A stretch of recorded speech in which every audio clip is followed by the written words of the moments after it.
Roman Reigns misses WWE Day 1 due to positive test results. Brock Lesnar is your new WWE champion. Drew McIntyre written off TV due to neck issues. And AEW Rampage to finally air in the UK. Hello, good morning. Welcome to the Solo Sunday News. Here, myself, Andrew Ballard, at What Culture Wrestling. Happy New Year. I'm not sure. I was... Yesterday was a day of doing nothing for me, so I haven't checked in with work. So I don't know if we did a news video yesterday. So I'm not sure if I'm the first person to say Happy New Year. I'm sure I'm not, but if I am, Happy New Year. Whatever you got up to, I hope it was a good and fun one. And I hope 2022 is going to be a great one for whatever you're getting up to, whatever you've got planned. Hopefully things can settle down to normalcy. But we're here to talk wrestling before we go off on some random sort of tangent, because I do have a habit of doing that. But last night was the WWE Day 1 pay-per-view. If I may appear a little bit either tired or wired to the moon, it's because I opted to stay up and watch this live. And then have been on minimal sleep and lots of black coffee this morning. So that might explain a few things. But yeah, it was WWE had billed this as such a major event. It was billed as their big show to start the new year with a bang. There was going to be Roman Reigns versus Brock Lesnar, which was said to have WrestleMania repercussions. And instead, ahead of time, yesterday afternoon, I think it was Sean Ross Sapp first at Fightful who reported that Roman Reigns was going to miss Day 1 due to a positive COVID-19 test. Now, obviously, this is major news. It still is major news. But Roman Reigns, probably, he has been the best performer in WWE for the past 18 months, 2 years. Just absolutely knocking it out of the park. This whole head of the table, the tribal chief, has been made for phenomenal TV at times when WWE maybe hasn't always been serving up phenomenal TV. But yeah, Roman, this was broken, like I said, from Fightful. Then later in the day, WWE themselves confirmed that Reigns will be missing. And Roman also took to Twitter to say that he was yearning, I think was the word he used, to defend the Universal Championship. But unfortunately, he's tested positive, so we'll have to miss that pay-per-view. And it remains to be seen how long Roman will be out of action. Now, WWE had been precautious. They'd kept Roman Reigns and certain other key talents off as many live shows as possible recently. Obviously, in the case of Roman, he's I guess immune compromised might be one phrase to use on that. Obviously, the guy has battled and beaten leukemia twice. And when the pandemic started, obviously he took several months off TV just to be safe. And so, yeah, despite the precautions, I say despite the precautions, this is also what last week WWE were no longer doing testing. So, yeah, precautions or not precautions, but regardless, Roman has been tested and did test positive, and so he missed the Day 1 pay-per-view. Now, all the best to Roman in his recovery from this. Hopefully it's something that doesn't keep him out of action for too long, and he can bounce back and pick up where things left off for him, because the guy, like I said, is such a talent. But from that story, that dovetails into our second story, because Brock Lesnar versus Roman Reigns can't happen. So what do you do with the Beast Incarnate? Well, you throw him into the Fatal 4-Way match to make it a Fatal 5-Way match for Big E's WWE title, and you have Brock Lesnar win.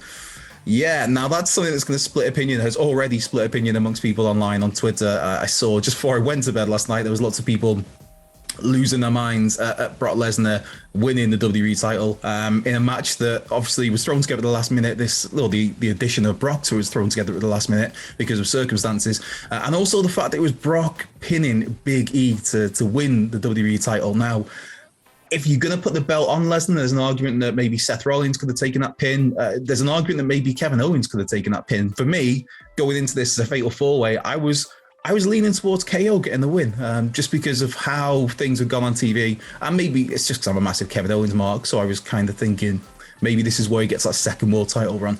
But instead, no, it was Brock Lesnar walking out as WWE champion, closing the show as WWE champion. He hit, I think it was F5s on Rollins, Owens, Lashley. Then Lashley got him in the Hurt Lock, which was broke up by Big E, who then went for the big ending, which was reversed into an F5. 1, 2, 3. Brock Lesnar is your new WWE champion. Now, what does this mean from here out? I think initially, hopefully, we're finally going to get that Brock Lesnar and Bobby Lashley match, because after the match, there was there was a look between the two where it's like, yeah, there's something there. Now that's a match that fans have been wanting to see for years, and maybe that's what we get, and hopefully that is what we get. But in terms of what the bigger picture is, does this mean that when Roman comes back, are we looking at maybe a title versus title unification match for WrestleMania 38? Is Roman going to be off TV for a while, and they want to just make Brock Lesnar, if Roman and the Universal title are out the equation, do they just want to go all in on Brock? And because obviously nobody's more legitimate than Brock Lesnar. Nobody is a bigger box office attraction than Brock Lesnar. Nobody is as good in the... Nah, I take that one back. But few people are as good in the ring as Brock Lesnar when he wants to be and when he's allowed to be. There was times last night where I'm watching it just thinking, how great a seller is Brock Lesnar? But it's rare that he sells. It's rare that he should sell, to be honest, because he's Brock Lesnar. But yeah, Brock Lesnar is your new WWE champ. Looks on a collision course initially with Bobby Lashley, and then we'll see what happens with Roman Reigns down the line. Now, we were told that day one was going to be, it was imperative that Brock Lesnar, Roman Reigns, Paul Heyman were there because something was going to happen that was going to have major repercussions for WrestleMania 38. Now, that obviously couldn't take place. So who knows? Who knows what is next for Brock Lesnar? If it means he's on my TV more often, I'm totally fine with that. I'm a Brock Lesnar guy. I mean, you cannot not like him. I say that. A lot of people do not like him. So I'll just quickly move on to our next story, which is some unfortunate news for Drew McIntyre. Now, this was reported by PW Insider that McIntyre has been written off TV. Now, last night at day one, he was attacked backstage. Obviously, he got a win early in the night over Madcap Moss in a match that was okay, but felt like it didn't need to be that long, I'll be honest. But then later in the night, Madcap Moss and Happy Corbin attacked McIntyre backstage, essentially Pillmanized him with the chair on the neck. And I think it was a lighting rig they hit him with, and that was it. WWE then took to Twitter with a diagnosis of McIntyre suffered cervical neck strain with severe contusions. That was the official line, obviously the kayfabe in storyline line. In reality, PW Insider says that McIntyre's been written off TV because he has some very real neck issues going on at the moment, and he needs to have those checked out. Now, obviously, hopefully this is a short-term thing for Drew, because obviously neck issues it's something you need to get looked at, because it can lead to, we've seen over the years with so many people that these issues can lead to longer-term issues down the line. So obviously WWE are hopeful it's going to be a short-term absence rather than anything long-term. I'm sure McIntyre himself is hopeful of that. But the term used by PW Insider was it's up in the air at the moment as to how long McIntyre will be back, will be out for. It's a case of just get him checked now and then take things from there once we know that what the situation is. So, speedy recovery to Drew, and hopefully the neck issues aren't too bad. But if you need to take time off, you need to take time off, because as mentioned, these are things that you can't ignore. And McIntyre has been going particularly hard over these last couple of years. Essentially had the Raw brand on his back during the awful times of the pandemic when there was no fans there, and you just felt sorry for the guy. That he was doing his best, he was putting the work in, but it was a time when it was hard to watch wrestling because there was nobody in the arenas. It's hard to watch Raw anyway at the best of times. But yeah, so all the best to Drew in whatever is around the corner for him, and hopefully it's something he can get sorted and nipped in the bud ASAP.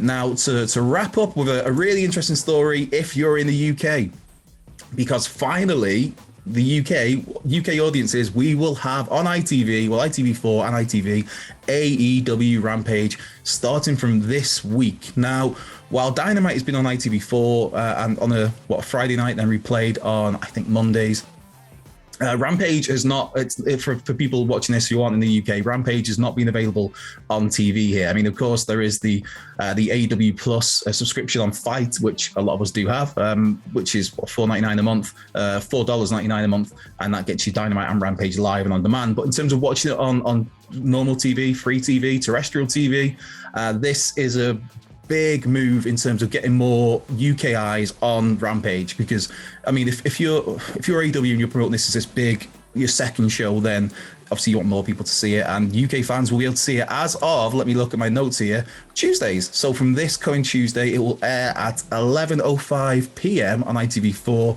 and then will be replayed late night on Thursdays on ITV, the main ITV channel.